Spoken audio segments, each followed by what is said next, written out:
Las 7 palabras. Me encontré con un texto, hermanos, muy bello del doctor Pablo Martínez Vila y les quiero compartir algo de esto que nos relata bellamente. Es uno de los pasajes bíblicos más leídos en la Semana Santa. Las 7 palabras en la cruz, que son el sermón supremo de Jesús. Durante las horas que estuvo clavado en la cruz, el Señor exclamó 7 frases memorables. Fueron sus últimas palabras. Con estas breves frases Jesús pronuncia el mensaje más profundo que se haya predicado jamás. Una verdadera síntesis del Evangelio. Ahí encontramos resumido lo más extraordinario del carácter de nuestro Señor y del plan salvífico para con el ser humano. El sermón de las 7 palabras ha inspirado innumerables predicaciones y escritos a lo largo de los siglos.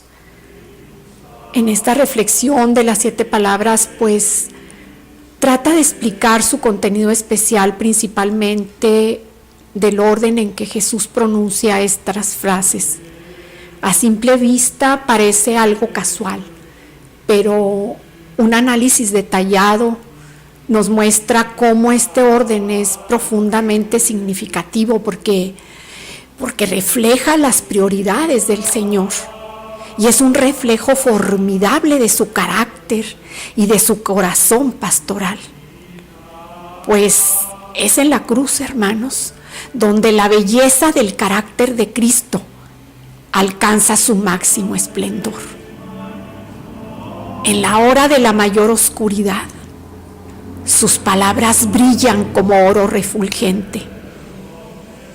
El corazón pastoral de Jesús en la cruz es, hermanos, la sensibilidad de Jesús hacia su prójimo. Su amor y su preocupación por los que estaban a su lado alcanzan en estas frases lo máximo. Lo más natural en las horas previas a una muerte por condena es que la persona condenada se centre en sí mismo, en sus pensamientos, en sus emociones, alejándose de todo entorno, tan lógico como comprensible. Incluso, hermanos, cuando esta muerte es por enfermedad, todos entendemos que el centro no son los demás, los que lo acompañan, sino aquel que está a punto de partir. En la cruz ocurre exactamente lo contrario. Jesús se olvida de sí mismo y de sus necesidades y se concentra en los que están con él. No importa que sean sus enemigos los que estaban torturando, unos simples desconocidos, los malhechores, o un ser tan amado como su madre. Para todos tiene las palabras justas que necesitan. A cada uno de ellos el Señor le habla conforme a su necesidad. Nunca nadie ha tenido una demostración tan grande de amor en la hora de la muerte. Un corazón pastoral tan genuino. Pero el buen pastor, el príncipe de los pastores, murió pastoreando.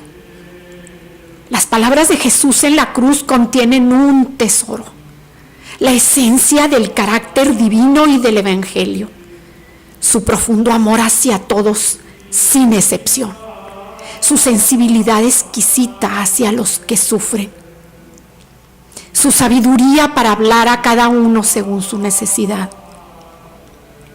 En las 3 primeras frases o en las 3 primeras palabras, Jesús muestra una preocupación intensa por los que estaban cerca de él. Todos aquellos que en aquella hora de angustia y dolor supremo eran su prójimo. A cada uno de ellos le da la palabra que más necesitaba. Por ejemplo, las palabras de perdón a sus enemigos. En el Evangelio de Lucas, en el capítulo 23, nos dice: Padre, perdónalos porque no saben lo que hacen. Jesús muere perdonando. Todo el acto salvífico en la cruz simbolizaba el perdón divino. Pero era conveniente hacerlo explícito, este perdón con palabras claras, audibles, contundentes, con una fuerza emocional arrolladora y una autoridad espiritual definitiva. Al exclamar, Padre, perdónalos, Jesús verbaliza el sentido de su venida a este mundo. De hecho, el nombre de Jesús significa precisamente, Él salvará a su pueblo de sus pecados. La petición de perdón no se refería solamente a los que de forma directa lo estaban humillando, o sea, a los soldados, a las autoridades religiosas, sino a todo ser humano, como nos describe con detalle el impresionante cántico de Isaías 53.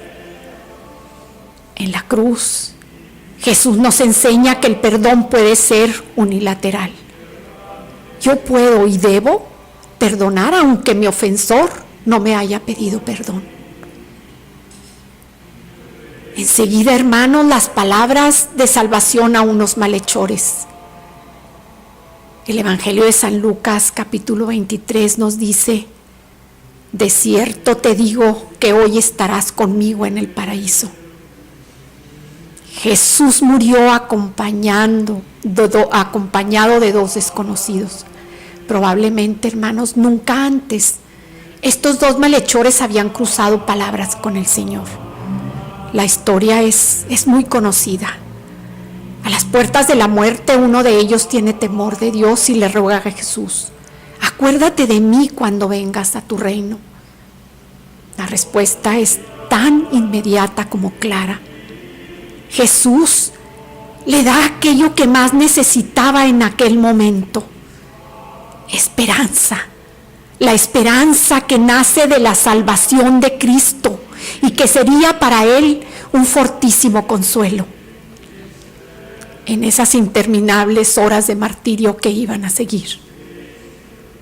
Por cierto, la actitud de Jesús, llena de misericordia, nos recuerda que es posible ser salvo en el último momento, si de verdad se invoca al Señor de todo corazón, desde lo profundo del alma y con humildad, tal como hizo el ladrón en la cruz. Enseguida, hermanos, pues las palabras de protección a su madre cuando Jesús vio a su madre y le dijo al discípulo, a San Juan: he aquí a tu madre. Y desde aquella hora el discípulo la recibió en su casa. Es bien significativo que las últimas palabras de preocupación y cuidado por un ser humano que Jesús pronuncia en esta tierra sean para su madre. Es la rúbrica final a una vida pensando siempre en los demás y en cómo servirles. Jesús no podía olvidar a su madre en esta hora de dolor lacerante para ella. El corazón de María estaba destrozado por la agonía de su hijo, desolada por un final tan trágico. Pero el Señor, el pastor por excelencia, no podía descuidar su deber de honrar a padre y madre. Cuán divino y cuán humano al mismo tiempo. La espiritualidad expresada en una profunda preocupación por lo humano. Este último acto amoroso de Jesús nos recuerda que la verdadera espiritualidad nos hace siempre más humanos. La primera evidencia de que amamos a Dios, nos recuerda el mismo Juan en su primera epístola, es amar al hermano que tenemos al lado. Y el pastor debe empezar su pastoreo en su propia casa. Por ello Jesús encomienda el cuidado de su madre a su amigo y discípulo amado, el sensible y tierno Juan, aquel que estaba recostado al lado de Jesús. Juan cumplió de forma inmediata la petición y desde aquella hora el discípulo la recibió en su casa. Las necesidades propias de Jesús al final. De esto Jesús dijo: tengo sed. Dios mío, ¿por qué me has abandonado? Cuán significativa la expresión con que Juan prosigue el relato. Dice: después de esto. Y hasta aquí hemos visto, hermanos, cómo aún en la hora misma de la agonía, Jesús se dio y sirvió. Pensó antes en los demás que en sí mismo. Buscó colmar las necesidades de su prójimo, tanto espirituales, que son la salvación y el perdón, como humanas y terrenas, que son la protección de su madre viuda. Solo después de esto, es decir, tras esta genuina manifestación de su corazón pastoral, Jesús expresa sus propias necesidades físicas. Tengo sed. Y sus necesidades emocionales y espirituales. Dios mío, ¿por qué me has desamparado?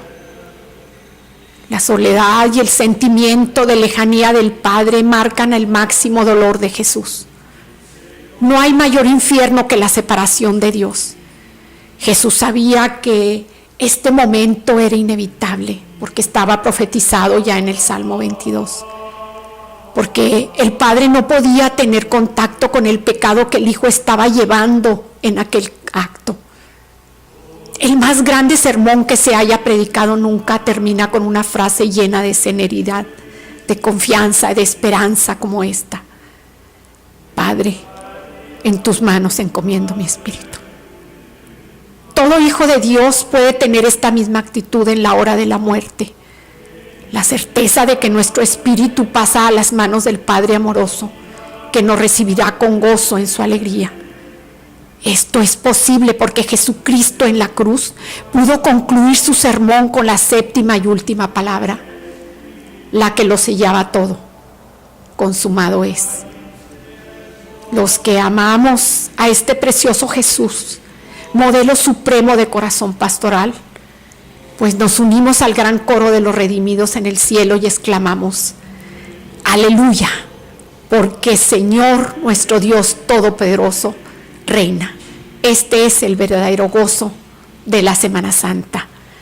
Muchas gracias, hermanos, y muchas bendiciones.